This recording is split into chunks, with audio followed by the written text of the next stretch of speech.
Hello, thank you for joining us here at the Dark Side. I am Paul. This is Eric. Just a heads up, starting this Saturday, we are going to be doing a Saturday show, just strictly going to be back issues, and it's going to be at 11 in the morning at the Comic Book Shopping Network.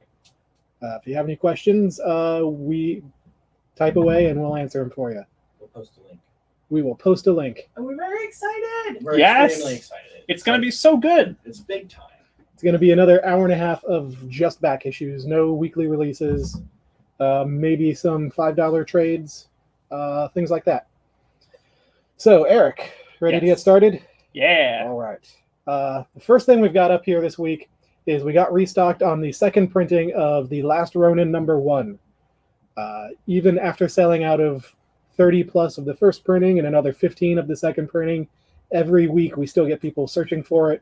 We got a few more in today, so if you need it, let us know. Yep, we got more than one too, so if this one goes, we still got a few back here for anyone who needs one. All right. And then, so the first new release this week we've got up there is Daredevil number 26. That is a tie-in to The King in Black. It was really good. Yeah. The first printing and another 15 of the second printing. Wasn't my fault. There's some kind of weird echo going on. Continue. All right. You threw me off. So yeah. Sorry. Yes. This features the first outing of the new Daredevil. In case you're not aware of who that is, we won't spoil it just here, but I was about to. Oh. You were going to tell everybody? And I interrupted you. Yes. Well, everybody should already know because we talked about it during the last issue of It's Daredevil. Wilson Fisk. If only. Please give me like the Infinity Warp where like Kingpin is Daredevil. I would love that. But like the massive one from the Spider-Verse, but just like Yes. That would be incredible. In tight red leather. That's still not very visible. I'm going to fix that. That's better. But yeah, big reveal last month and fallout from that in this issue. Yeah, this was great. The King in Black stuff is very prominent in the issue. Yes. But also, if you're someone like me who has not been regularly reading the story, it does a really good job of getting you into what's going on and what the status quo in Daredevil is right now. I really liked it. I'm not surprised because it's Chip Zdarsky, who his Howard the Duck run is still one of my favorite Marvel comics. It's not. His Howard the Duck is not the Howard the Duck. Yeah, but it's my Howard the Duck. But yeah, this is one of those books that like I've always liked Chip Zdarsky, and I haven't really read any Daredevil in a long time. But reading this issue, like I'm gonna go back and reread. Yeah, same. Well, read all of his old Daredevil. It's really good. What else has he done except for Howard the Duck? Why do people know him? Perhaps a little book called Sex Criminals. Yeah. Which is awesome. Not safe for work. It is absolutely not safe for work. Which is complete now. It's done. It's over. I like how they jumped from whatever the final issue number was to issue number 69. It ended with a satisfying completion. Was it a good climax? We're very sorry. We only have the most highbrow humor here at the Dark Side. It's an adult book for adult people. Yes. Do you think there's kids tuning into this? Do you think? I have no idea. I don't know who watches our show. That's your job. Okay. All right. All right. Moving on. There were a few of the Future State books this week from DC. I only read, I think, one of them. Eric read a couple. Yeah, I read a bunch of them. Superman Imperious Lex. Yeah, so this is a book about what happens when Lex Luthor has his own planet, and the United Planet's response to that. This was a really fun, really good story. It made a reference to the Super Dictionary, which made me really happy. I'm sure some of you can guess which one, given that it's a book about Lex Luthor. But I was not expecting the Super Dictionary reference, and it made me laugh very hard. This was just a very fun issue, and I'm excited to see where it goes. Does he take over like a new planet that isn't in canon, or is it like an existing planet? We're not really sure. It's just called Lexor, but that doesn't mean it wasn't another planet before that. We don't get a ton of background on that. Okay. I'm assuming that it's probably not, but it's also interesting to see this version of Lex Luthor, but be sort of seen as a hero by the people of his planet. Because, there are heroic versions of Lex Luthor, but this is not exactly one of them in this story. And on the cover, he kind of looks like Marlon Brando. You're right, yeah. Yeah, this is the only Future State series that is 3 issues long. The rest of them are all 2 issues. Or 4. Or 4? The two Batman ones. The 2 Batman. Of course it's Batman. But this one is going to be, the 3rd issue is going to be showing up at the end of March, an entire month after any other Future State book is released. So that's good planning on DC's part. I didn't actually know that. Yeah. People are going to forget all about it, and then it's going to show up. All right. Next up, we've got Kaiju Score, issue number 3. I've thoroughly been enjoying this book, each issue.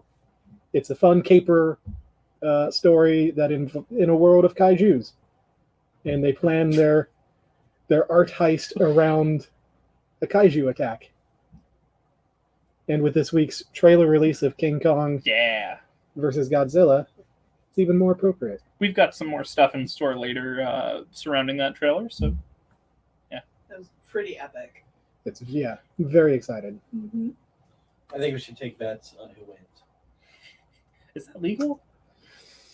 I don't know if it's legal or not. I mean, Well, I know who loses. Just human beings. Well, who Alright. loses? I thought Legendary Pictures. Warner Brothers box office. Why? Because they're not going to Smash make it. money. What? No one's going to go see it. What? Watch it on HBO. Oh, Wow. Divisive. I know. I'd love to go see it, Yeah. but I'm going to watch it on HBO. Because we're in a Okay. pandemic.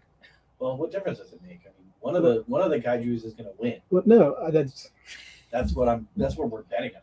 neither of them are going to lose. Yeah. They're both going to come together just like any other hero against each other movie. Yeah, because there's going to be a bigger threat that Uh-huh. comes. And Possibly both destroy. of their mothers will have the same name. Mothra.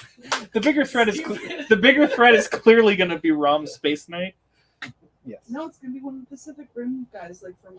Oh, that would be incredible. Yes. All right. Well, I got $5 that says Godzilla's going to win. Well, if you go back to the original version of the movie, they had alternate endings. They did. Yeah.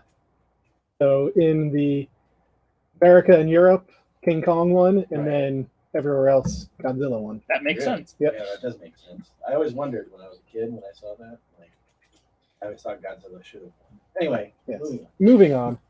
Next up is another Future State. It is Suicide Squad, and it has a backup feature of Black Adam, which was really cool. Yeah. So if you are like me and you are a Grant Morrison fan, the Black Adam backup feature has some exciting stuff. I enjoyed it. It was another case where I felt that the backup feature outshone the main feature, but I felt the Suicide Squad story was perfectly fun. I like that they made Talon Yeah. the Batman. That was really That was cool. really cool. And- Oh, I saw that variant cover that was really cool. Yeah. Cho. Yeah. Very interesting. It's like, who's this? Who's this? Who's this? Connor Kent as Superman, just, even if it's a weird context in the story, it made me happy because I love Connor Kent. Next up is another Future State, Aquaman. Yes. So this one was probably my favorite other than Imperious Lex. So basically, you have Jackson Hyde, who was the most recent Aqualad, though in this context he is Aquaman, in space. Him and Arthur Curry's daughter get stranded in this like weird cosmic space ocean, traveling from planet to planet. It's where the space whales live. Yeah. What? Yeah. The journey home, or the voyage home. The voyage home. That's a Star Trek reference. Yeah. I mean, this comic get it. is the voyage home because he's Even trying though to. it's the wrong They're trying to get back. movie. I thought the voyage home was the space whales. Is it? It was, Yeah. yeah. No, it is. Okay. I know that much about Star Trek. So Yeah, it was. thumbs up. Yes, absolutely. No backup story. No. If I recall correctly, the Suicide Squad is the only one we are talking about today that has a Okay. backup story. All right. Next up, Post Americana issue number 2. Issue number 1 came out during a spate of a bunch of other post-apocalyptic books. This one, I think, is one of the better ones. It is violent, it is vulgar, it is gruesome, cannibals, underground bunkers with right-wing presidents. It's a lot of fun. Would you say they were fine young cannibals? Oh no, Okay. No. Just to ban some people no, like. they don't. These cannibals, well, they may sing some songs, but it's probably more Leonard Skinnerty. Oh no. That But it's says a fun. lot. Did you know the lead singer from Fine Young Cannibals appeared as a villain in the Highlander television show? No, that's incredible. Doesn't surprise me. It is really good. Anyway, Watch The Dark Side. Watch show for obscure fun facts. Listen, we like to That have is a a good fun time. fact. video thing. Yeah. That would be great. We like to have a good time here. Moving on, down here on the bottom, we've got another King in Black tie-in. It is Deadpool number 10. Lots of fun. Continual Deadpool fun. Yeah. Had Elsa Bloodstone, so it made me happy. Yeah, I find it weird that they're teamed up together. Yeah, it's like a strange combination, but it honestly works. Yes. There's a really good joke in there in this issue about there's a panel that they drew like early on in the series, and then like they finally came back to it in this, and he's like, "Wow, you'd think that we planned this out or something." Blah blah blah. It was really good. Yes, I didn't quite, I didn't have the context for the joke, but I felt that as a joke, it was Yeah. a good one. It's good. It's solid, fun. And again, it's not, if you're not following King in Black, it doesn't really matter. It's just a fun story. Yeah, this one and the Daredevil one as well, you can read and enjoy without having any context for King in Black, I found. Although with the Daredevil one, I am very excited for the next issue. Oh yes, that Yes. last page. Yes. Brian's looking at me. I'm just waiting to see if you're gonna Well, I'm not gonna overstep the censorship. I'm not gonna spoil it. Okay. Leave the spoiling to me. I like keeping my job. Next up, we got a couple Scout comics. Scout is fairly local. They're down in Port Charlotte, Florida. I didn't actually know that. Or Fort Myers. I always get this Fort confused. Myers. Fort Myers. Same thing. Same thing. No, no. South of Venice is all the same thing. No, we just lost 5. This first one, Loot, it is a kid's book. It was a lot of fun.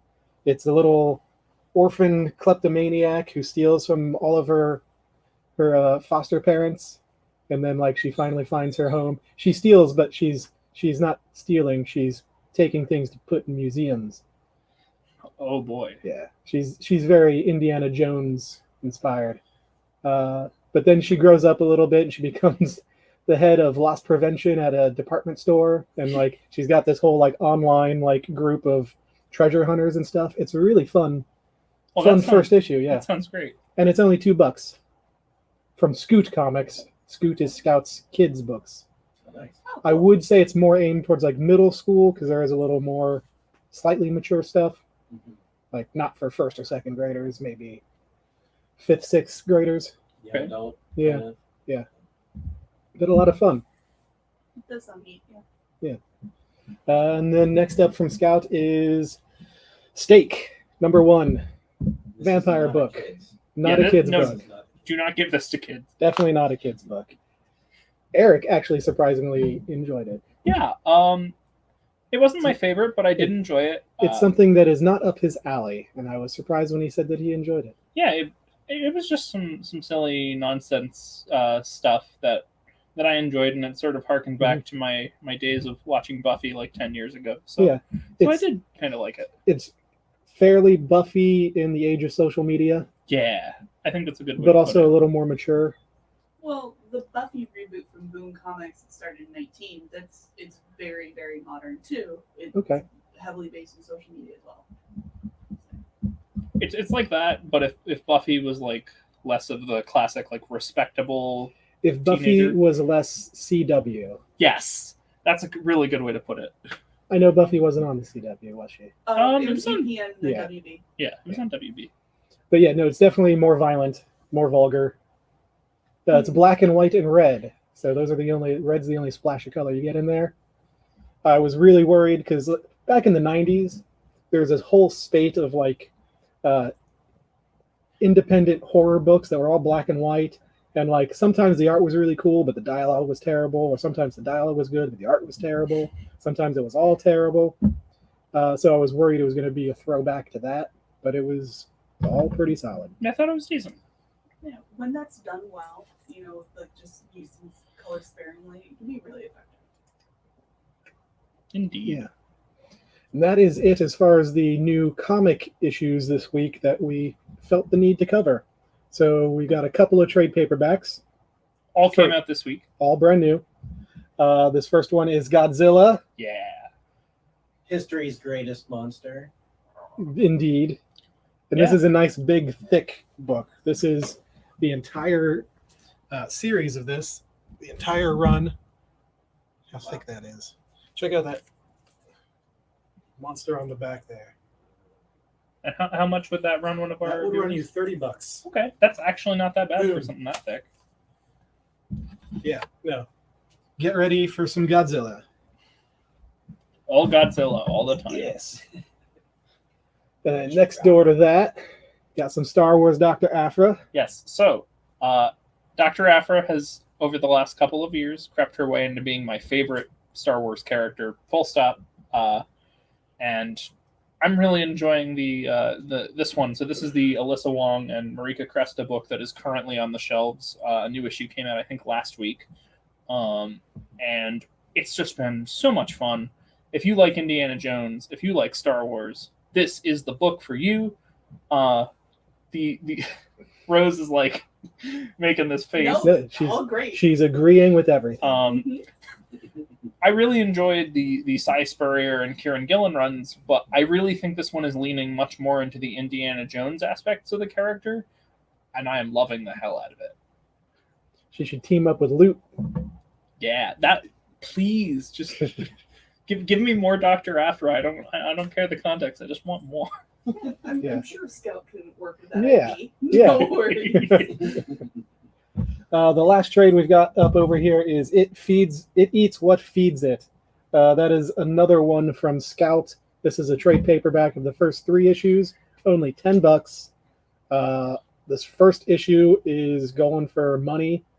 I forget what it is up to. Like it's like the third printing is still going for like $20 or so. But it's a fun, mature book. Horror. Yeah. If you've heard anything about it, check it out. Again, only $10 for the trade paperback. We should point out that we are not being sponsored by Scout. Like our show is not. We're not? No. Why do they keep? money? Why do they keep? Why do they keep sending me stuff? Because we buy it, but I mean it's good, so it's good for promoting it. Yeah. I just- No, there's other Scout stuff that we do not endorse. right.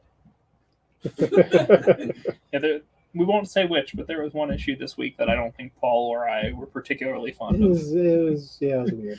But it's cool to get a chance to prop up a Yeah. local. Absolutely. Local and They're nice independent. guys. They really are. Yeah. Mhm. Yeah.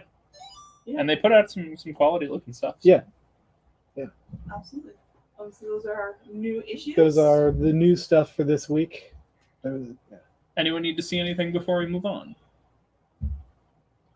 Normally, I would have some of the Alien variants up here, but everybody's caught on and everybody's buying them. The Captain Marvel one was good. The Yeah. Wolverine one was cool, and I know that I ordered twice as many of that as everything else, and we still sold out of it because it was cool. Yeah, I should have grabbed one while I had the chance. You should have. Hmm. All But right. c'est la vie. Shall we move on to back issues? Let's do it. Yes. Which way do we want to go? All right.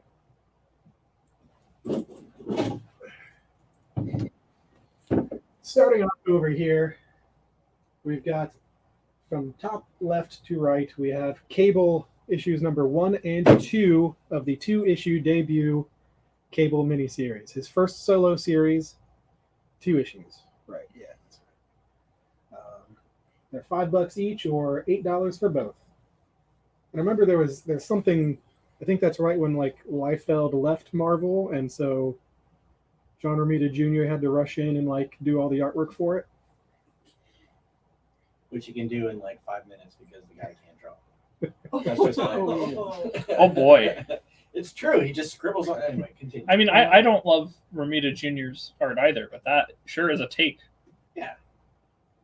I was just trying to throw some facts out there, not shade. Yeah. No, that's Brian's job. I'm a big not fan of JRJR. Can't blame next to that, we have the first issue of Cable's ongoing series, issue number 1. It's nice and got some shiny gold up here. $7 for that. We do have 2 copies of that. Next to that, X-Force number 25. It's got the nice holofoil card right on the cover there because we like shiny things. Ooh, so cool. And it is part of the Fatal Attraction storyline for anyone trying to collect that particular story. So neat. I think that's it for all of our Cable this week. But next to that, we've got Superman number 20 by John Byrne. That's $3. Next to that, yet another copy of Batman number 500. That is the special edition with the die-cut Batman and, of course, the chromium cover. Chromium. That one's $9. Down at the bottom left, we have the 200th issue of Spectacular Spider-Man, and again, we got the shiny. So cool.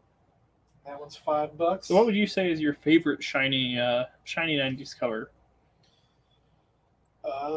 I couldn't say because I'm pretty sure once my brain goes there, it's just shiny, silvery rainbow. I can't pick one out. Yeah, that's fair. I've honestly found myself really enjoying like the hollow covers, like the one X-Men one we were looking at earlier. I really liked it with like the Gambit, trading card. Yeah, no, we'll get to that. I didn't pull that because I didn't want to overload on the hollow cards. Yeah, that makes sense. That's Because we got We'll a have few. a show dedicated to chromium. Yeah, I'm working on it. Next to that, we've got NFL Super Pro Super Bowl Special Edition. Listen, Because I know our audience. listen. What's more Marvel than ill-advised tie-in comics? Well, isn't the Super Bowl happening at some point? Next week. Yeah, It's- so That's why It's big. This It's is actually prescient. this is a historical one. it is Mm-hmm. because This is the first time that a team participating in the Super Bowl is playing in their home field. This has never happened before. wow. which is Yep. weird. and it's here, And right? it's Yeah, here. It's Tampa. And so one of our teams is involved. The Tampa one. The Pirates. That would be the Buccaneers. Yeah, well, they're still Pirates. So excited. But hey, it's only $4. And that is the special edition cover. Yeah, the special edition cover. Yeah. Sit back there. Ruby would like Spectacular. Good, Ruby. Mm-hmm. Ruby. good choice, Ruben. Ruben Tuesday. Goodbye. Ruben, did you want that Tuesday. Pope John Paul comic? Somebody wanted the Pope comic we had up a while back, and we forget who it was. They asked about it a second time. See if anybody. Or we sold the one that we had up, and then we had another one. I'm not. Yeah, I'm over there. I'm working on it. There we go. It was Also very timely, considering I don't know the Super Bowl. the Pope is still a thing. Yeah, But what he's still does around. what does the Pope have Not to do this with one. the Super Bowl, Brian? No, That issue does feature the Pope copter. The what? just leave it up there. Just put it up Listen, it's Marvel. I would believe you. there. The Pope buggy. It's like a Doom buggy, but it's white. So it's like, is it like Wonder Wheels, but it has a hat? Or no, it's like Speed Buggy, but it has a hat. What's nice? Moving on from the Pope, Judge Dredd and Batman. Yeah. A match this- made in heaven. This is one of their many team ups. This is the ultimate riddle. I wonder who they fight. Rachel Ghoul. I thought you were going to say racism. No, that's a different issue. We'll get to that. This one has what's weird about this? It has two different interior artists, Critchlow and Power, and they're different artists, but they maintain a very similar art style, which is this cover art here. Yeah, it looks pretty uniform actually. Like the interior pages. That can be hard to do. It's, two different artists doing two different things, and it's good. And then we've got a few what ifs. We've Soon to be a television show. Right? soon to be. Is it a cartoon? It is. Animated, yeah. It's a cartoon. Which makes sense. With Jeffrey Wright as Uatu. I love Jeffrey Wright. Who's Jeffrey Wright? He's one of the robots on Westworld. Bernard. Oh, okay, yeah. He also was in the Hunger Games. Wasn't he also in James Bond? Or am I thinking Yeah, of it? he's in James Bond. Yeah, He's a CIA agent. He's the current Felix Leiter in James Bond for any James Bond fans in the audience. One of the Avengers had become pawns of Korvac. Ooh, Korvac. That's an old villain. You know, I still need to read the Korvac saga. People keep saying that I've only is a seen thing. it in the cartoon. Maybe I'll just watch that instead. Earth's Mightiest Heroes is the best cartoon. That's what I've heard. What This if I'm excited about. Dazzler had become the Herald of Galactus? Truthfully, I'm surprised that hasn't just actually happened. She's just randomly at the epicenter of a lot of really important things. This is like Has she been a 80, horseman yet? 82-ish. Probably. So this is still like her early days for Dazzler when they're still pushing her. Gotcha. And then also, this includes the great what if Iron Man is trapped in the time of King Arthur and he becomes like King Arthur's knight. That one's legendary. Yeah, this prompted us to have a conversation on a Confederate Yankee in King Arthur's court earlier. It was or not Confederate, sorry, Connecticut. Yes. Oh my gosh. Two- Racist. Were you thinking like Confederacy of Dunces or something? Yes. I got you. I I had don't know. If Dazzler was the herald, not the herald, but one of the four horsemen, like, which one would she be? Because her powers Spunk. are light, right? Huh? Horseman of Spunk. Spunk. Not the British Spunk. Wow. No, like pestilence, because she probably has a lot of glitter. yeah, I agree with Rose. Pestilence is Some of us appropriate. like glitter. You would like it a lot less if you worked at a place that you had to clean up and it was everywhere. What if... This doesn't give us a what if. It's just what if featuring Daredevil and Captain America, plus Scarlet Vision and Scarlet Witch, 3 sagas of alternate futures. Ooh. You know what's funny about the Scarlet Witch, the WandaVision show, Uh-huh. is like everybody is going crazy about this show, and it's like, and the people that have read like the Scarlet Witch and Vision Uh-huh. miniseries kind of know like The beats. not, they just know. Some of where You know it's what? going. I know where it's going to some extent. I'm glad that other people are getting into it. I have some ideas, but I think they're doing some different stuff with it. I'm excited. Are you excited for it from a Young Avengers standpoint? Oh, abso-freaking-lutely. I got you. They're introducing so many of my favorites to the They're not MCU. gonna last. Well, even if not them, like the fact that we have Kate Bishop alone makes up for any of the bad choices they make in my eyes. Only Hawkeye that matters. Kate Bishop. She's better than Clint. Oh, Wow. Rose is gonna throw down. Wow. Am I going to get stabbed after the show? I don't think I've ever been legitimately mad at you before. he's my favorite Okay, I'm Marvel sorry. character. I'm sorry, bro. I didn't know that. I thought it was Quentin Quire, honestly. I mean, he's pretty close. All So yeah, you want to read those titles one more time? right. Cable number 1 and 2 of the 2-issue Cable Premier Miniseries. $5 each or $8 for both.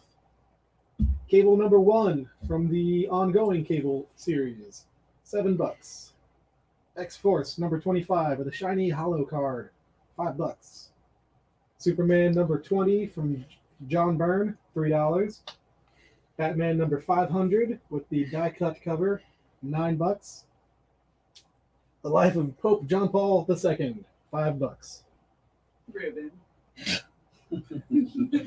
NFL Super Pro. Give it to your dad so he loves you again. $4.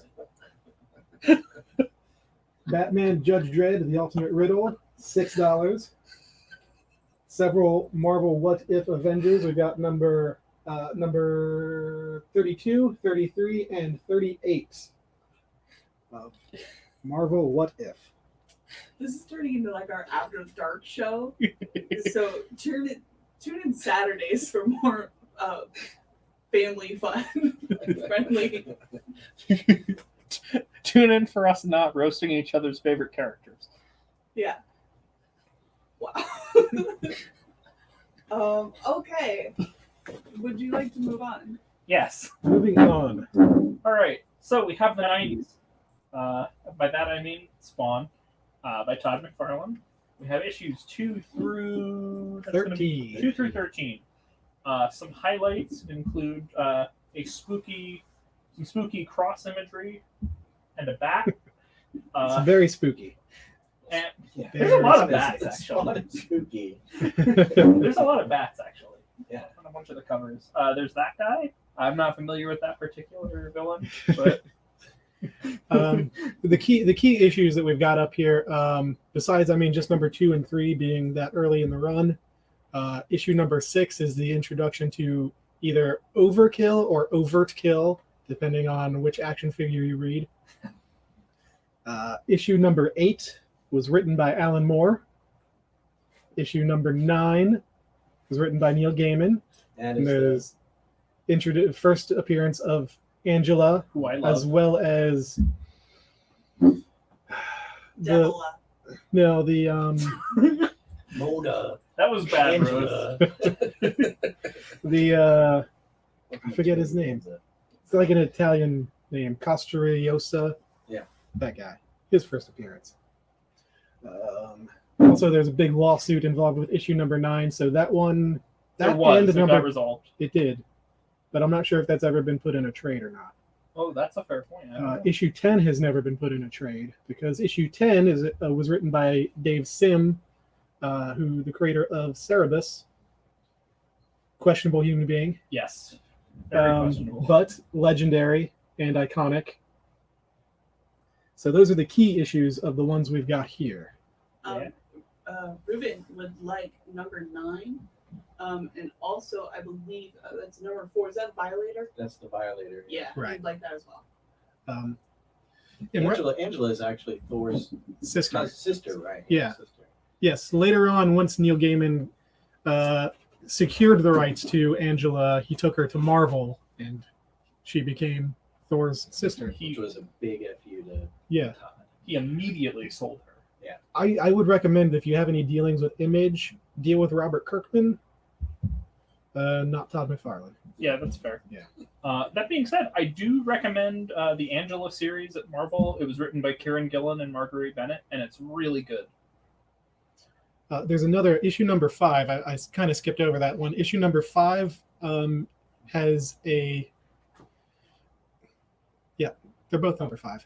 Oh, they're both- Yep. I put the second number 5 there because it has the quote unquote first appearance of the character of Cerebus as a stuffed animal. Oh, So he shows up as like a little Easter egg, and then 5 issues later, he's in it. oh, that's neat. So if you want the whole Spawn Cerebus saga, you need both of those. Yeah, I was never a big Spawn reader, the cartoon was awesome. Yeah, Spawn is not my kind of superhero comic, but glad it's there for people that want it. I sincerely think the cartoon is the best version of Spawn. Wasn't there a movie too? There There was. was. There was indeed. John Leguizamo. Mm-hmm.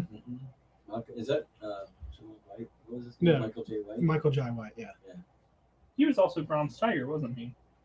Or am I thinking of someone else? I don't know. I haven't seen Bronze Tiger. Dalton would like numbers 2, 3, and 5.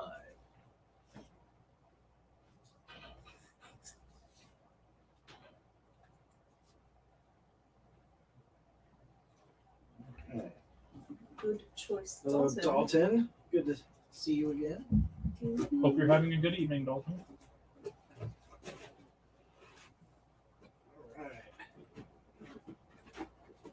So Spawn. So what else do we have? Do we have anything else, or are we It's done? all Spawn. We're just stuck in the 90s now. If we do an all Spawn show, then you guys are going to be wearing capes. Only if they think for themselves.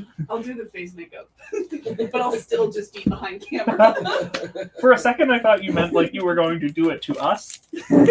No, this is gonna be regular clothes. Just Rose, I already have a hard time not dying of laughter on this show. You are going to make it impossible if you do that.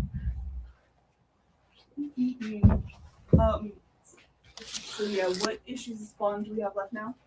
We have 5, 6, 7, 8, 10, 11, 12, and 13. The cover in 13 looks really cool. Very Punisher-y. So is 7, honestly. Like 7 is also very unassuredly, and I think that's probably on purpose given the skull and the belt. And like hundreds of guns. But that, honestly though, that was kind of just Image in the 90s. That was a lot of comic books. I mean, just look at Youngblood. So Look many at the guns. cable covers over there. How many guns? So many guns. So many guns. And so many pouches. I still think it's funny that like Art Adams accidentally caused the pouch craze. What? Yeah, so Tell he us the story. so he was designing Longshot for Ann Nocenti's miniseries over at Marvel. Which was terrible. Anyways, Longshot has a lot of throwing stars. So Art Adams was like, I should give him somewhere on his costume where he keeps the throwing stars. Yep. So he put a couple of pouches. And then Rob Liefeld and a few other artists saw that and was like, that's so cool. And so they just put 100 pouches on every character, even if it made no sense. Poor Art Adams being responsible for a bad trend. At least Every pouch. Oh, that would be wonderful, but it would never happen. all right. Back with a new batch of back issues. We've got a couple Challengers of the Unknown right up here. Issues number 84 and 85. Both of these feature Deadman and Swamp Thing. Yeah, Deadman and Swamp Thing are great. So if you're going to do Silver Age crossovers with some monsters or some supernatural folks, those are the guys. The Challengers of the Unknown is always fun. Just some good fashioned adventure stories. Not quite superheroes, but close-ish. Well, they're just kind of adventurers, right? I mean, Yeah. They don't have any powers. Yeah. I mean, they could still be superheroes. They're superhero adjacent, is I guess how I would put it. Batman doesn't Yeah, fair enough. Money's a power. have any powers. Money is the ultimate power. Market forces. Next up, we've got this awesome Star Reach Classics We have first to talk issue. About that GameStop thing. I'm sorry. We'll talk about that later. I'm sorry. From Jim Starlin and Dave Sim again from Cerebus fame. This features a story by Neil Adams. This was one of those late 80s indie books. It's an anthology series, a lot of really cool science fiction and adventure stuff. Yeah, it's one of those like all-star jam kind of books where it's just let's get some creators people like and Really great artwork. Yeah. Really, really cool stuff. Neil Next Adams up, is certainly good at art, if not writing. which we've got a really great Neil Adams coming up for the Real Collector. Eric's favorite comic of the week. Yes, Captain Carrot's the best. Listen, comics, I think like superhero comics specifically at their best should be fun. And I'm not saying they can't be dark or whatever, but I love comics when they're fun. And Captain Carrot is nothing if not fun. Grant Morrison's reintroduction of Captain Carrot into the DC multiverse with Multiversity made me very happy because like comics are wacky and stupid at the best of times. So I think embracing that is really, really nice. Speaking of wacky and for the fun of it, David Letterman joins the Avengers. Yes. This is just like one of those comics where So it's from Assistant Editors Week. Which Right. is brilliant. Uh, That was one of my Yes. favorite things ever. And I don't think they've ever done it again. No, they should. despite demand. Mhm. God, just this reminds me of like the Avengers SNL comic Mhm. that's just batshit, just like great stuff. Looks like Ruben wants to get the Venom separation anxiety. Well, you have to set wait. Yeah, you have to before we wait. even talk We're not about there it. yet. We haven't Just- got just there, saying Ruben. that, Yeah, Ruben, new rule. If we haven't talked about it and you ask for it, you don't get it. This only applies to you. Other people can. Even better, he still has to pay for it, but he doesn't get it. Oh. Yes, even better. Even better. Crossed us. Next to David Letterman, we have issue number 2 of a series called Anything Goes. Much like the comic above it, The Star Reach, it's an anthology series of just all your favorite creators doing short stories. This one features Alan Moore.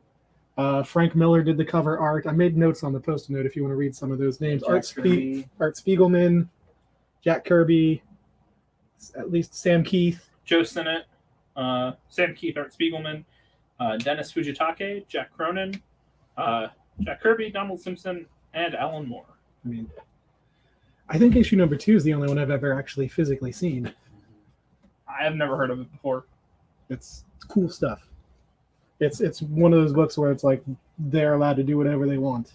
Yeah, The Alan Moore one is really cool because I forget what the actual story is, but there's in the background you see like the Phantom and you see like stand-ins for a bunch of other like superheroes and cool. like Looney Tunes / Disney style animals and stuff. yeah. I wish some of the major companies would do more. Just let creators run wild. Like there was an anthology from DC a few years ago called Solo that I really love, where they just gave each creator one issue and let them do, and it was an oversized issue, and they let them do whatever they wanted. I have that hardcover, and it is such a good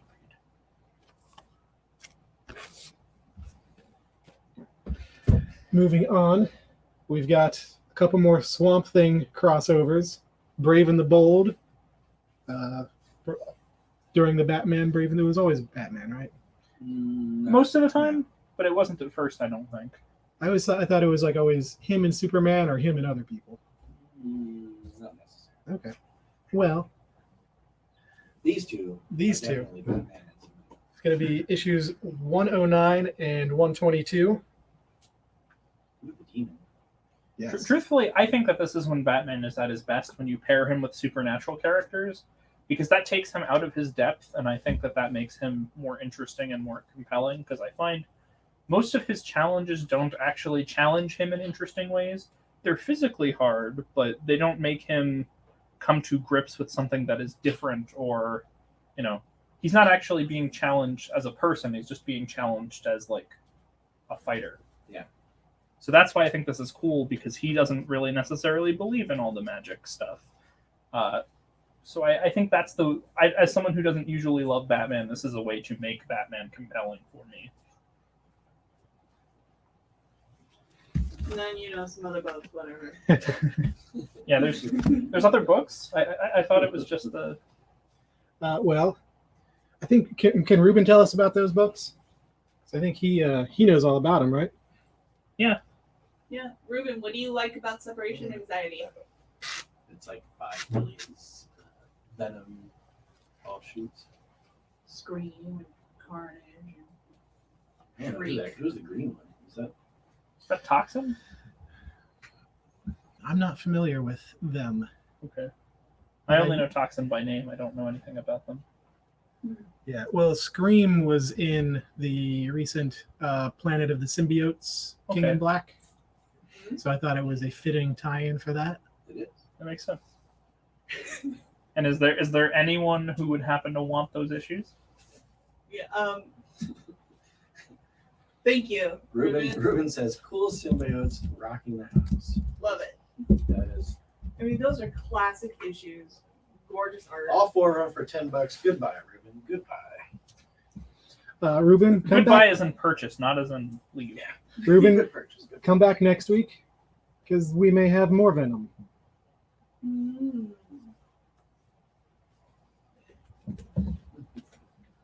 moving on, we've got we're already at our last batch of back issues. I hope not. We'll have to do something about that. Yeah. Well, there. We got X-Men and Alpha Flight, 2-issue crossover. We've got both issues there, $5 each, or $8 for both. Yeah, so that's a really good miniseries. It's got Loki. It's got Madeline Pryor. Like, come on, what more can y'all ask for than some good Chris Claremont writing, some great Paul Smith art, and just a really fun story that challenges the characters, you know?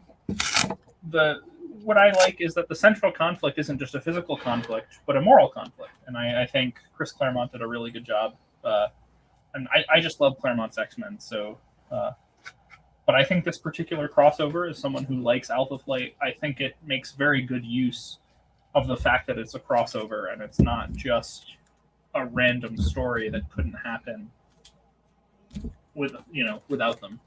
Is that when that's mutants? Wait, I don't know. Alpha Flight. Yeah, that's Alpha Flight. I just want an issue of like Wolverine and Puck getting in a bar fight. Yes, I would be here for that. That definitely, like, against each other or just with other people at a bar. You know, Either one. whatever happens, God. whose ever face gets. Puck is delightful.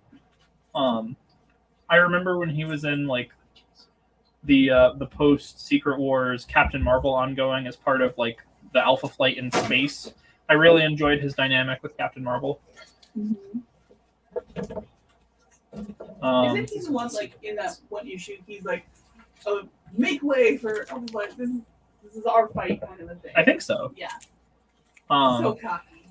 Yeah, Alpha Flight's just I think one of the most underrated super teams in Marvel. Like, people think of them as a joke because the concept is kind of silly to a lot of people. You know, it's like superheroes in Canada, but though Marvel Canada is actually like a kind of terrible place.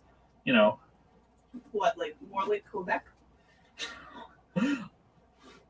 I am not going to comment on that That was because just at you. this is not a political show. Oh, what's the next issue? X-Men. Yes. Cyclops X-Men. and Wolverine. Number 1. Yeah, this is X-Men number 1, the Chris Claremont and Jim Lee start of the 90s era of X-Men.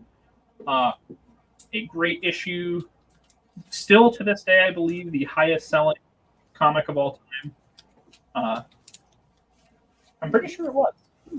I would think that's a Superman. But that's me. Death of Superman is up there, but I believe that it was X-Men number 1. And now that we're at this issue, I hope that all of you have done your civic duty and voted for the X-Men. In the new series, they are voting for a new team of X-Men, and now you at home, can vote for the final member of the X-Men team. We thought we'd mention it because, we're all nerds here. We all love this kind of thing. And you can do that at marvel.com/characters/x-men-vote. I encourage all of you to vote Polaris, but also vote for the character you want to. The Cuckoos. Just ruin it.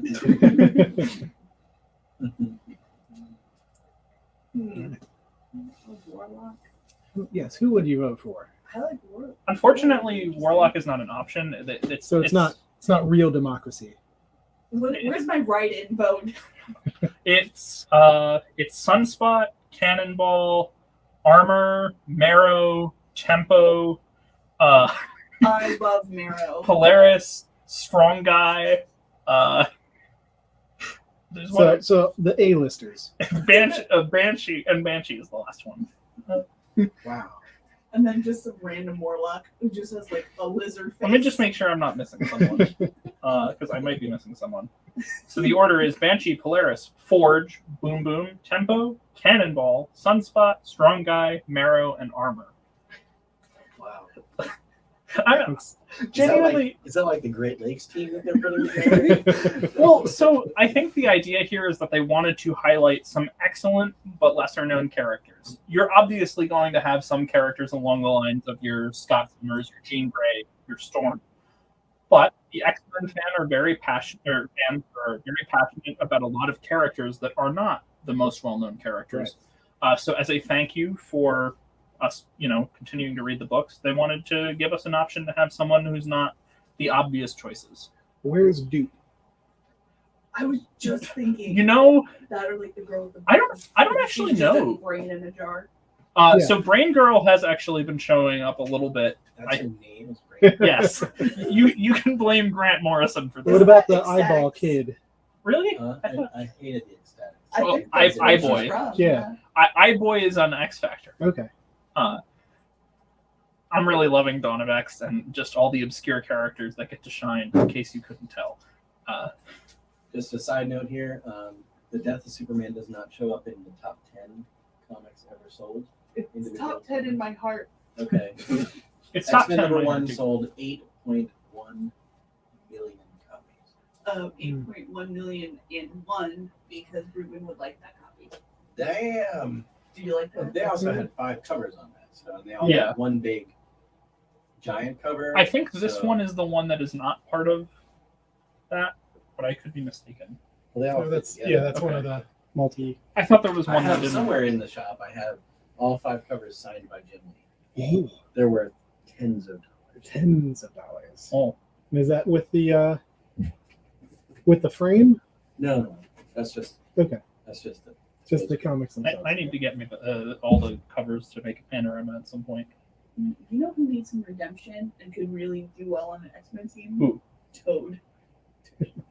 Like, I can't tell if you're kidding, but I agree. Actually, I think that's a really I could see that. The movie Toad, of course. Right, Well, here's the thing. Right. Like, Maul. I've been rewatching some of X-Men Evolution lately, and they actually do a good job making him like a character who could conceivably be a decent person, but just has like some really crummy circumstances. Well, that's like the Brotherhood in X-Men Evolution. It's all they're teens, like who they are victims of their situations. Yep.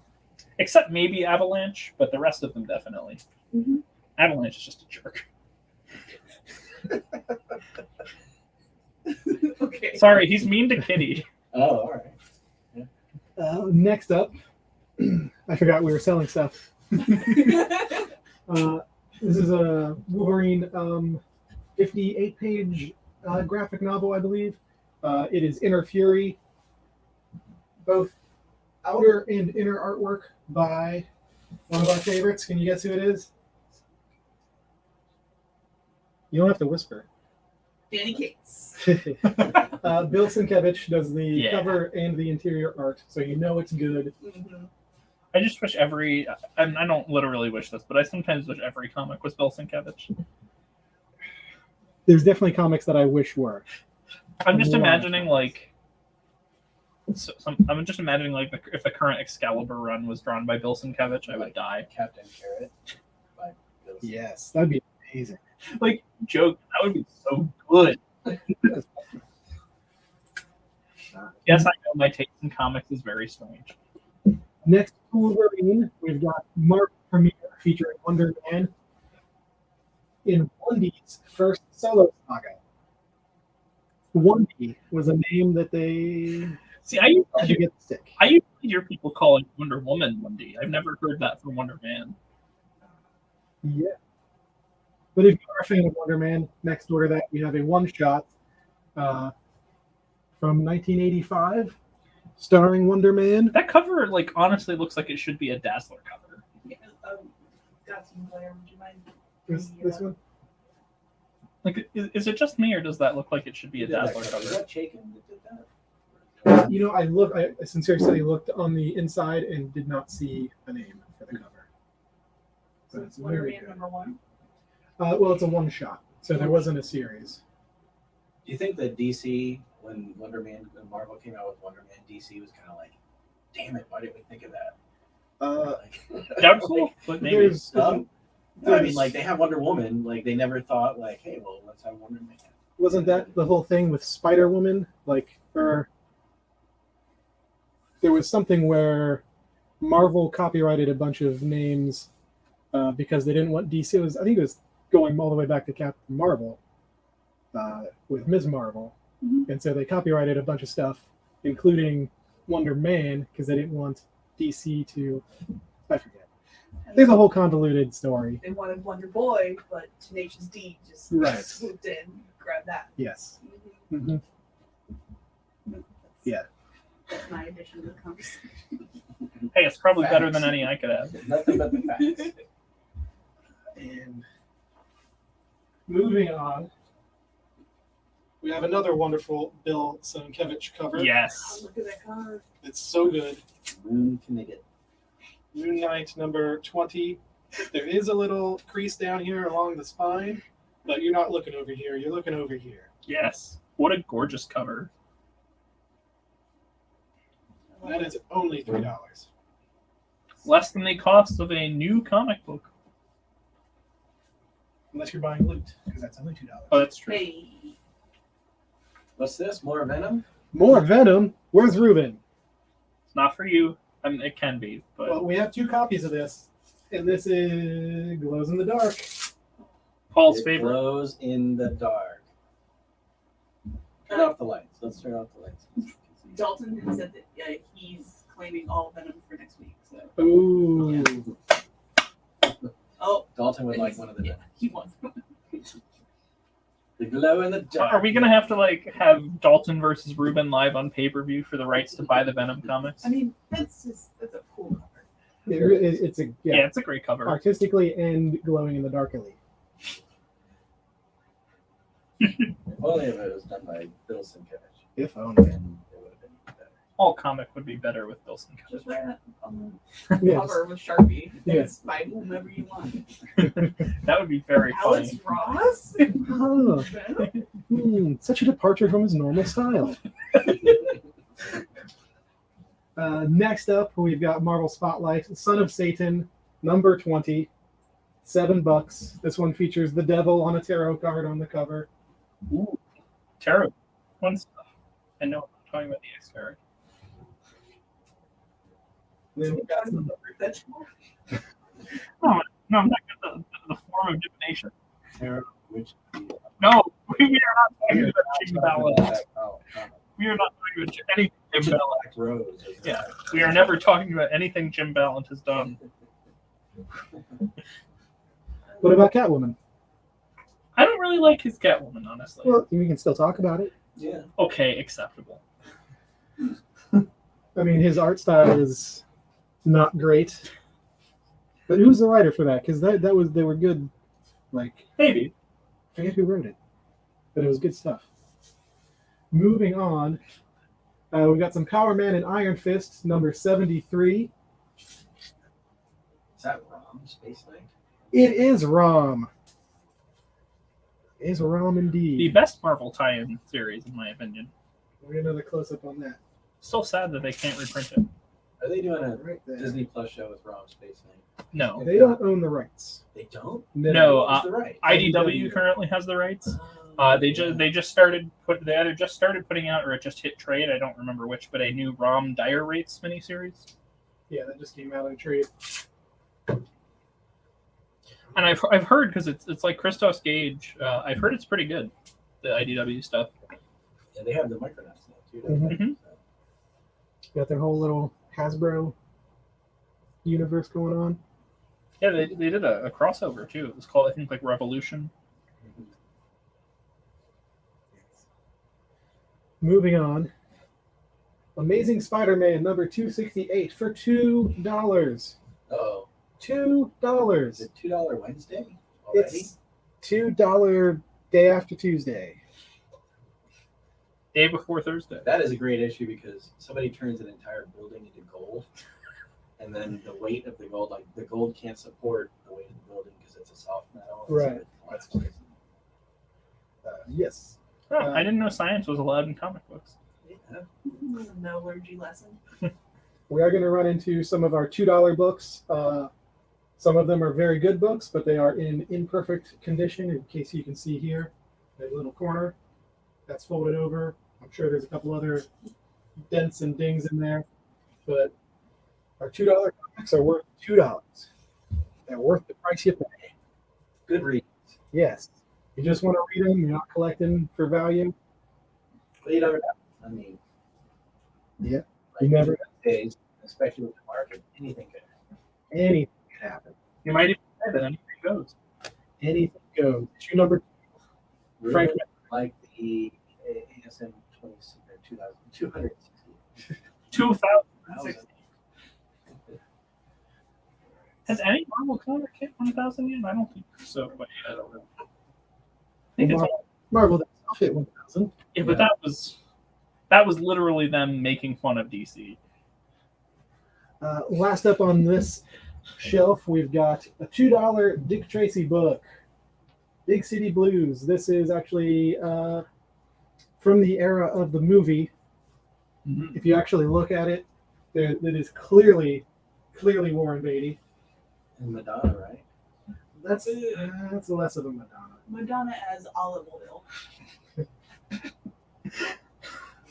But if you love yourself some I Warren don't even Beatty, know how to picture that. Like that. Here you go.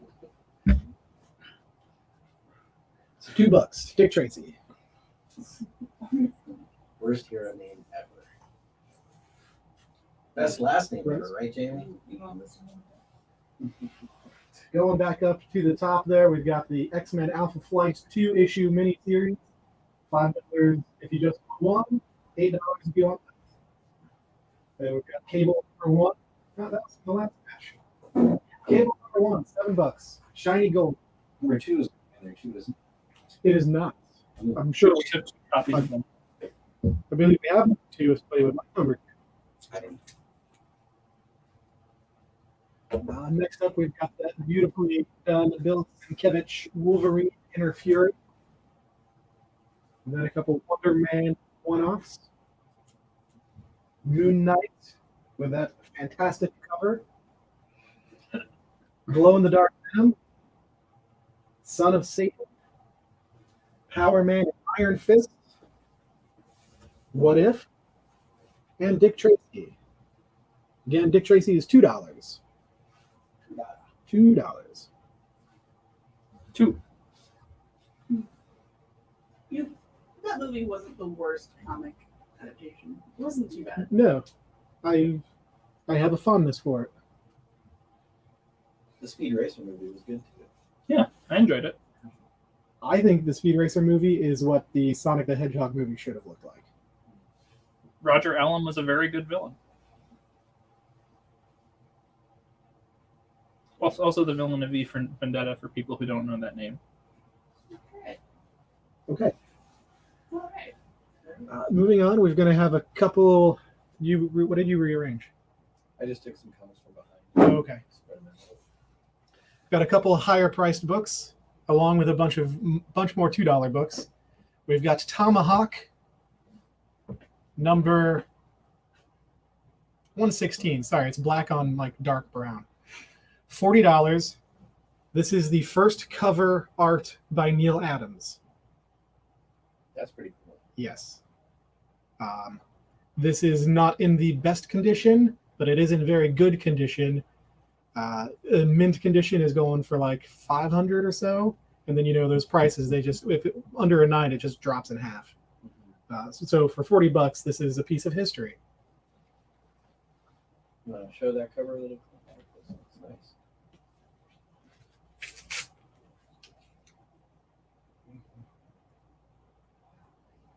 What year is that? It's in the 60s. Yeah, I think it was 63. I don't remember. That's just some great body work. Really nice. I've always been a fan of the floating head. I know, why is that there? Is that Tom? It's there just to confuse you. It's like, why is it a head instead of just like a tomahawk? Why is Tomahawk not the logo of Tomahawk? Because that would make too much sense. Next up, for the conga lovers, not the dance, but the ape, Conga battles The Creature of Wang Ni.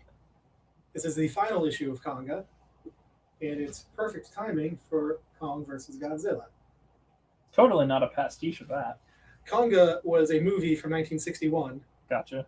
which was not a ripoff, but it did star Michael Go, most famously known as Alfred from the 90s Batman movies. Piece of history. Can you pronounce the dragon creature's name again? Wang Ni. Not Godzilla, not King Kong. No, not at all. Not even remotely. Now, can you pronounce that name of dragon like you just stubbed your toe? No. Because then I'll, like, my brain will be like, did you just stub your toe? And then my toe will start hurting. Sure. Psychosomatic. I'm glad you all come here to see Rose bullying Paul. $12 for Konga. Last issue of Konga. Next to that, we've got a $2 issue of Superman. There is, I believe, a stain on the back cover, but that front cover is classic 90s shiny. Chromium. You don't have a sound effect that does that. Yeah. Like a, Press like a button and it does that. And this is Reign of the Supermen, so this is Superman's return from the dead. So if you enjoy the 90s, if you enjoy Superman, if you enjoy Cyborg Superman, if you enjoy the endless cycle of life and death in comics, this is an issue for you. now I'm sad. I know. Well, that was a good sale. I mean, that was a hard sell. It was really good.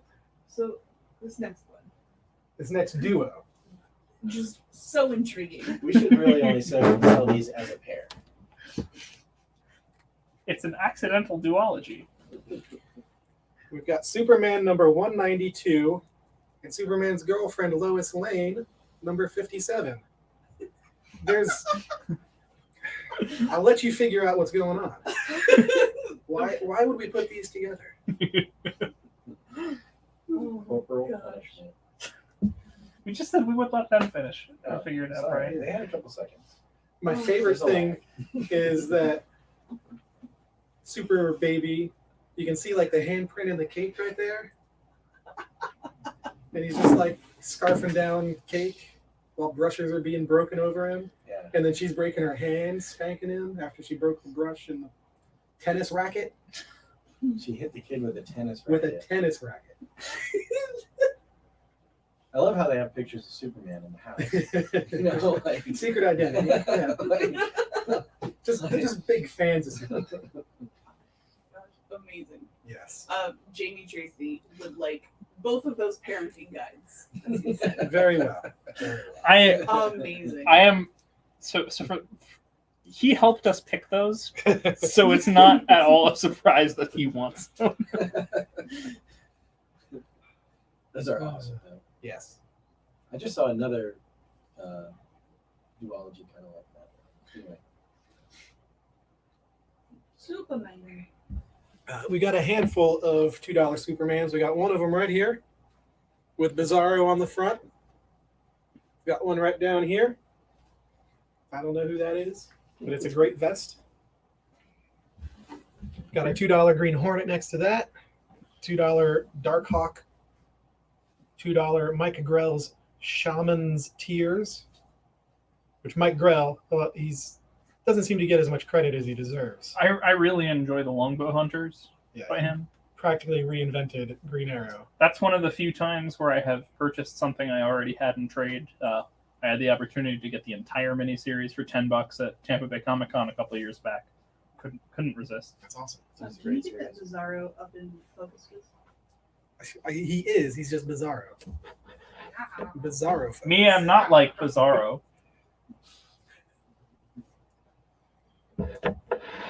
And by the way, that's Bar Bar- in the Superman comic. Bar to top? the bottom right there. Can you bring the Shaman's Tears up? Just 'cause look at that. Oh yeah.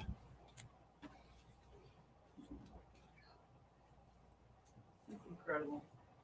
Just. Is Grell the artist as well as the writer? I think so. I didn't go too in depth with the $2 comics. You didn't go too in depth. Uh-huh. We're gonna let him have that. Next up, we've got a $2 Wonder Woman and a $2 Flash.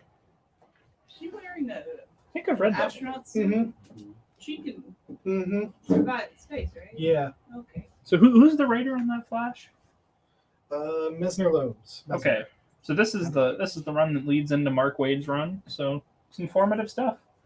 This is the first run of Wally West as the Flash. So if you like Wally West and you were like me and grew up with Wally West as the Flash, then I think this is a good book for you. That was the run where he won the lottery or something, right? Yeah. And so he was like this millionaire. And then he spent it all. Yeah. And that poor guy just cannot catch a frickin' break.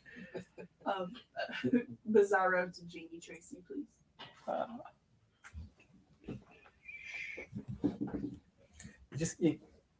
You want the other $2 Superman? There's a certain group of people that when you say Bizarro, you can't not finish it with Bizarro. I love you, Bizarro.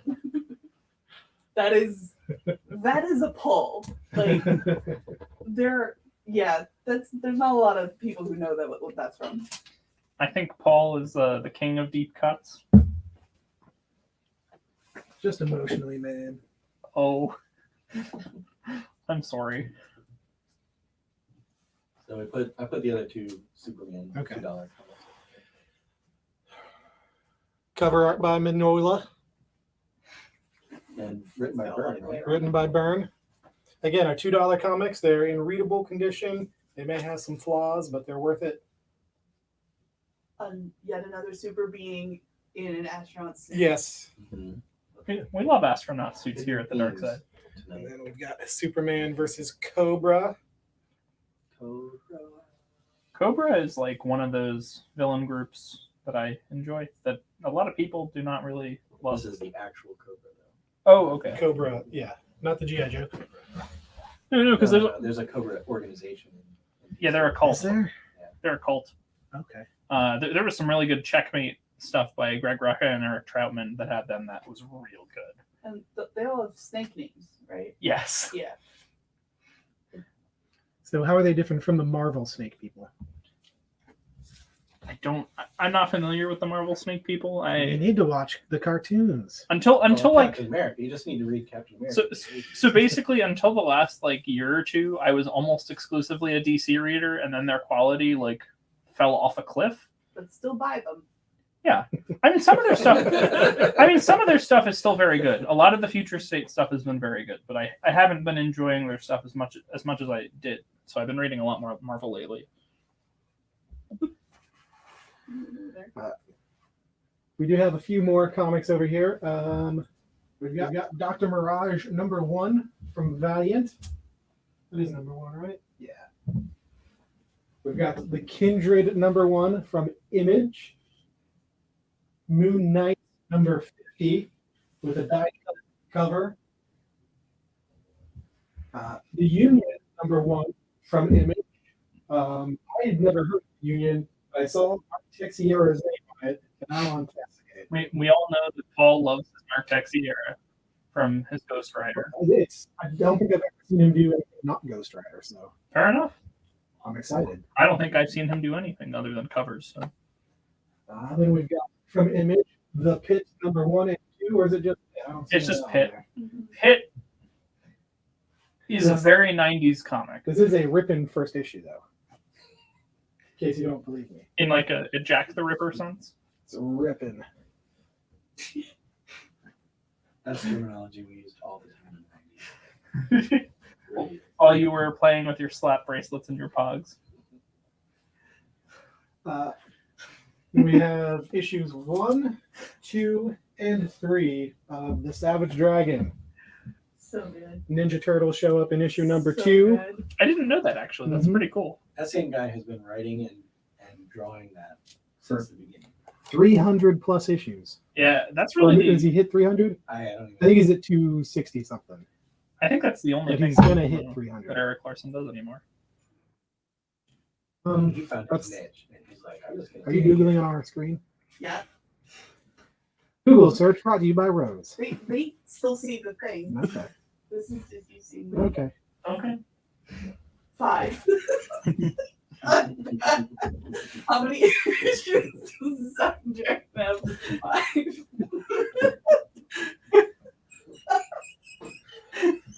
Rose, are you okay? The guy did all 5 of them, which is a lot. Hey, that's more issues than I've done. I have a master's degree in information science, and this is why I found Did you know 5. there was a TV series on Savage Dragon? A cartoon. So my first crush was the Savage Dragon cartoon, and I think that shaped a lot of my life. Yeah. It was something about the jeans and the white shirt. Jeez, I thought I had weird taste. You do. Okay, fair. Yeah. Listen, don't make me hide under the table. Okay, so this is that. Is pretty much all. I mean, I can grab more stuff. We can go through the new releases again. So let's get some of the stuff that's from behind, and we'll put them over here, spread it out a little bit. And if you want to grab a few more things, maybe a few surprises, you want to put up one of those Dark Hawk number 1s that we found. Dark Hawk number 1. What? Gold. Dark Hawk, the most 90s of Marvel characters. Other than maybe Yeah, we Cable. really are having a focus on the 90s. Yeah, see, I was telling Paul earlier, like there were some pop in the office. I was like, we should have brought this out. Yeah, I was doing a video game order, like a big box of old games, and I looked. There's like a binder, and what is this? And I flipped through, and it just the weight of nostalgia just hit me so hard. See, I was thinking we should have brought this out, but Paul was like, no, we will not have the pugs. I So owned most of those pops. I had most of those. Are you sure that's not your collection? I mean, you talk about like an 8-ball with a skull, and then there's like a snake going through the eye. Oh my gosh! Yeah. that sounds like a Marvel character. So many of those. No slammers though, so you can't play. Well, we'll have a show dedicated to Marvel and DC trading cards Ooh, from the 90s and pop. I dig it. Extreme. I should find the Youngblood trading card that I have in my house and bring that in some night. Just someone was getting rid of a bunch of random trading cards, and they were like, "You like comics, so take this." Is that Dark Hawk number 1? Is that it? That? Yeah. That right there.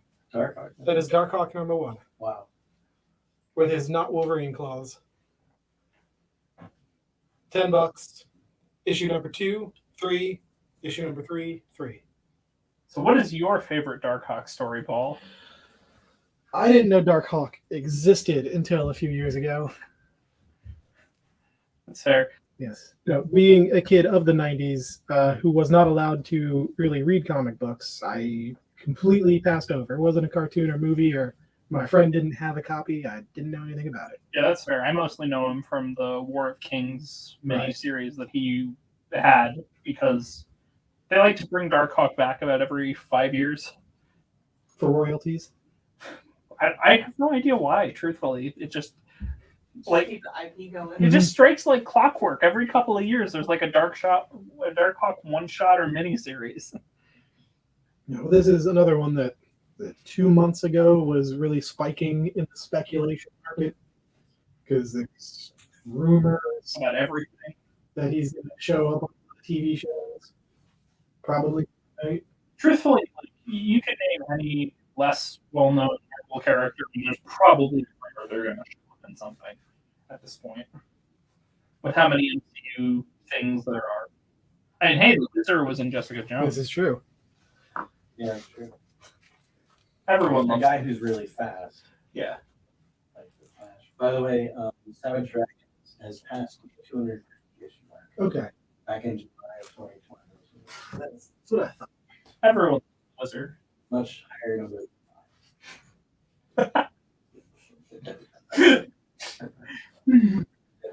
Only the most professional Google searches here on the dark side.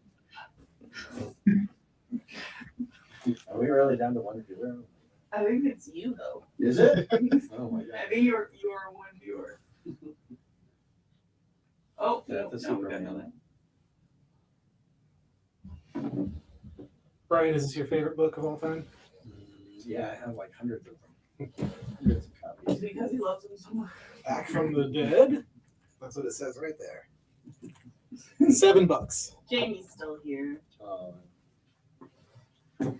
Hi, Jamie. all right, let us know what else you want to see, Jamie. This is your show now. By the way, don't forget we will be on the Comic Book Shopping Network on Saturday. Yeah, Yeah, Jamie. We're so excited. it's gonna be a great time, I think, because instead of having to deal with new comics for a little bit, which is fun too, we get to just talk about the past. In this case, the 90s. You know, one of these days we should do like a planned decade theme show. Dalton's still We'll get there. Oh, sorry, Dalton. You're here too. Yay! Honestly, like, our two biggest supporters. Yeah. I know. Our favorite. Mm-hmm. All right, well, if there's anything you guys want to see again, let us know. We'll hang out for 4 minutes. Yeah. Or anything you want us to try to look for. Yes, indeed. Well,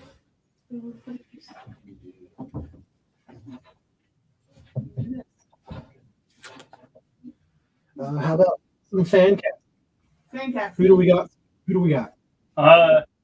Since there's been the X-Men vote thing, how about Polaris? Since she's a popular contender. Aubrey Plaza. I was just going to say Aubrey Plaza. Wait, I was like, what's a terrible suggestion? Oh, jeez. She's also my first pick for Zatanna. Okay. I can see that. I was gonna have her for Brain Girl. Bring a jar girl. Or Devil Dinosaur, you know, whatever. I can't As a remember. dinosaur? I actually can't remember if she's called Brain Girl or No Girl. She's one of the two, actually. But We'll look it up. Rose, you want to look that up? No, I'm so busy. Polaris. someone with green hair. Yes. Oh yeah, requirement. That's not me. Listen, you'd be a great Polaris. Paul. Sure. I don't know. Gosh. Galaxy Liquors. Wish I could share a picture of the chat for these live shows. And we can post something in the chat, probably. Yeah, No Girl. Okay. Or Nom de Guerre. Do you have a suggestion? Do you have somebody in mind? Oh no, I'm terrible at fan casting. Like the two of you know actors, I don't. A few minutes ago, you were like, and don't forget that this guy was also really Okay, so here's the thing. I know like Broadway performers, and that's why I know who Driver Ellen is, because he was the first Javert on Broadway. Or sorry, not on Broadway, on the West End. Theater nerds scoffing at each other. Listen, there was a period of time where Les Miserables was my hyperfixation, and I was just listening to like 50 cast recordings on any given day. I really enjoyed the We might Liam need to say Neeson something movie. later. The Liam Neeson movie. Which Les Mis, oh, that the non-musical yes, one. yes, yes, that Les With Mis. Uma Thurman, Jeffrey Rush. Yeah, that one's decent. I prefer the musical. I like musicals, but that movie's pretty good. It's very good. I don't know. Polaris right now would probably be somebody like Dove Cameron or something like that. I don't know who that is. Exactly. I remember the name. I don't remember what she was in. Just give her a role to Zendaya. She can do it. I mean, I wouldn't be mad. Give Zendaya with green hair sounds awesome. All right. Well, we got her. Guess who's next? Strong guy. I don't know who's Swans 6, 7, and 8 are going to Dalton. So Strong Guy is Do you know a guy. who is? Is he another X-Man? Yeah, he's like Well, they would have to CG that whole. Strong Guy is like a weird, big, over-muscled, bald guy with glasses. He was a was bodyguard for Lila. Lila He Cheney. lifts things. He was in X Factor. He was awesome. Yeah, he is one of the possible candidates for a new member of the X-Men, and I hope he's in something because he hasn't been in any book lately, and he's just so good. Michael Chiklis. He was already the thing. He was already the thing. Yeah, so he's used to it. That's close enough, you know. The Thing, Ben Grimm and Strong Guy are very Once similar. you're a Marvel character, you can never play a different Marvel character. Unless Chris you're- Evans? It's a fact. Or Idris Elba. Who did he play other than? He was in the second Ghost Rider movie. Ah, that explains why I did not know that. I only watch better Marvel movies. Yeah, they're rough. Yeah. I recently rewatched the first Ghost Rider movie with Riff Trax commentary, and it made it better. That was Nicolas Cage, right? Yeah. Oh my God. Yeah. It's bad. Nicolas Cage should really stay away from all comic book. Yeah. related. Yeah, but that new movie though, so excited about that. Well, Um, Are you saying you're not clamoring for that Nick Cage Superman movie to be made? The documentary. what's it called? Oh, it's coming out. I don't remember. Like, okay. The Unbearable Weight of Massive Talent. yeah. He plays himself, and he has to like save the world by like replaying some of his iconic roles. Oh my god. Wow. Very much being John Malkovich. I'm so excited. If But probably without the pretension. That does actually sound fun though. he does Face Off, oh my god. Like Nicolas Cage is great in those like low budget indie B movies. Like that's where he needs to stay. Nick Like, Cage is hilarious. Color Out of Space is awesome. Rose, do not make me throw something. Why can't play? Oh, I'm not saying that. I'm saying it can't be mixed. I mean, he was almost man. Who should play Nicolas Cage? Jeffrey. Alan. Um, See, I think Alan Moore should play Nicolas Cage. I don't know why, but that's where my brain went. Okay. So here we are. All right. Well, you guys want to see anything else? Let us know. If not, we'll see you Saturday at 11 a.m. Saturday at 11 a.m. Bright and early. on the Comic Book Shopping Network group. So you'll have to join the group in order to see our show. We're allowed to cast it on our page as well. But it should be fun. We're going to have a ton of stuff. Some of which you may have already seen, but there's going to be a whole bunch of new fun stuff as well. Yes. all right. With that. All right. Have a good night, everybody. Turn off the lights so we can see the Venom comic flow. I'm doing this thing. Okay. You turn off the lights. These lights don't turn off. Oh, that's true. Hit the button. I'm hitting the button.